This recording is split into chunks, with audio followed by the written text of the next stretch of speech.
요즘 이사 준비하시는 분들 꽤 많죠? 저도 최근에 정말 큰 결심을 하나 했어요. 바로 이사를 위해 금융자산을 거의 다 정리하기로 한 일이에요. 처음엔 단순히 조금만 보태자였어요. 그런데 이게 사람 마음이라는 게 참 묘하죠. 조금 더 좋은 집, 조금 더 나은 환경을 생각하다 보니까 어느 순간 이왕이면 여기까지 가보자가 되어버리더라고요. 이사 자금으로 연금 저축까지 깨야 하나요? 며칠 전 저녁이었어요. 아이들 재워놓고 아내랑 식탁에 앉아서 이야기를 나눴죠. 여보, 이번에 이사하려면 이거 다 정리해야 할 것 같아. 연금 저축까지? 응. 그거 빼면 자금이 좀 부족해. 순간 마음이 덜컥 내려앉았어요. 그 연금 저축은 10년 넘게 묵묵히 넣어온 거거든요.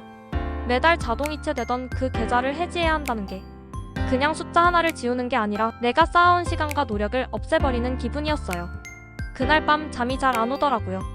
금융자산을 정리한다는 건 숫자가 아니라 감정이에요. 사실 돈이라는 게 참 이상해요. 숫자상으로 보면 단순한 계산이에요. 이사 자금 얼마, 잔금 얼마, 부족분 얼마. 계산기 두드리면 답이 나오죠. 그런데 정작 문제는 그게 아니더라고요. 이 돈은 내가 어떻게 모은 돈인가? 그 기억이 머릿속에서 계속 떠올라요. 휴가도 반납하고 일했던 시절, 한 푼이라도 더 아끼려고 집밥 싸들고 다니던 시절, 그때의 나가 생각나니까 통장 속 숫자 하나를 지우는 게 그렇게 허무한 거예요. 조금만 더 상급지로 가볼까? 끝없는 욕심의 루프. 이사 고민의 시작은 단순했어요. 아이들이 크니까 조금 더 넓은 집으로 가야지. 그런데 집을 보다 보면 자연스럽게 욕심이 생겨요. 여기보단 저기가 낫지 않나? 여기 초등학교가 더 괜찮대. 이왕 이사할 거면 후회 없이 가야지. 그렇게 검색하다 보면 어느새 제 시세 기준은 한참 올라가 있더라고요. 이 정도면 12억만 더 있으면 충분하겠네. 근데 그 12억이 문제죠. 그게 결국 내 금융자산 전부예요. 결국 아내랑 결론을 냈어요. 이왕 가는 거 풀로 가자. 다 정리하고 이번엔 상급지로 확실히 옮기자. 통장 잔고가 줄어드는 걸 보면서 느낀 현타. 며칠 뒤 실제로 펀드 정리하고 예금 해지하고 증권 계좌에서도 금 ETF랑 미국 주식 일부 매도했어요. 처음엔 아무렇지 않을 줄 알았어요. 다 목적이 있으니까 괜찮아. 그렇게 스스로를 설득했죠. 근데 막상 은행 어플에서 잔고가 0원으로 바뀌는 걸 보니까 그제야 마음이 휑해지더라고요. 이게 바로 현타구나 싶었어요. 머리로는 아는데 마음은 다르죠. 이성적으로는 압니다. 부동산은 장기적으로 오르고 좋은 입지로 옮기는 게 결국 자산 방어가 된다는 걸요. 하지만 지금 내 돈이 사라진다는 건 또 다른 문제예요. 특히 그 돈이 노력의 시간으로 만들어진 거라면 더 그렇죠. 아내도 저한테 그러더라고요. 이사야 결국 더 나은 선택이지만 그래도 지금 당장은 허전하지? 그 말 한마디에 갑자기 울컥했어요. 맞아요, 허전하죠. 이게 맞는 선택인지 모르겠고요. 커뮤니티에 털어놨더니 돌아온 말들. 그날 밤 저랑 비슷한 고민을 하는 사람들이 있을까 해서 재테크 커뮤니티에 글을 올려봤어요. 이사하려고 금융자산 정리하려니 현타가 오네요. 부동산은 그렇게 가야 해요. 최대치로 갈 수 있을 때 가는 게 맞아요. 저도 연금 저축 깼는데 지금은 후회돼요. 그건 정말 마지막까지 놔두는 게 좋아요. 자금이 필요할 땐 늘 시장이 반대로 가더라고요. 히읗히읗. 애들 크면 상급지 이사한 거 분명 잘했다고 느끼실 거예요. 그 댓글들 보면서 참 공감도 되고 위로도 되더라고요.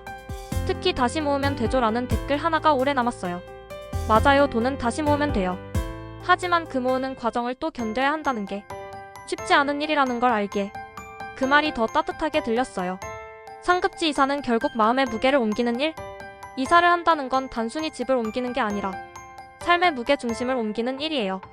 주소가 바뀌면 내 일상이 바뀌고 생각보다 내 감정도 많이 흔들리더라고요.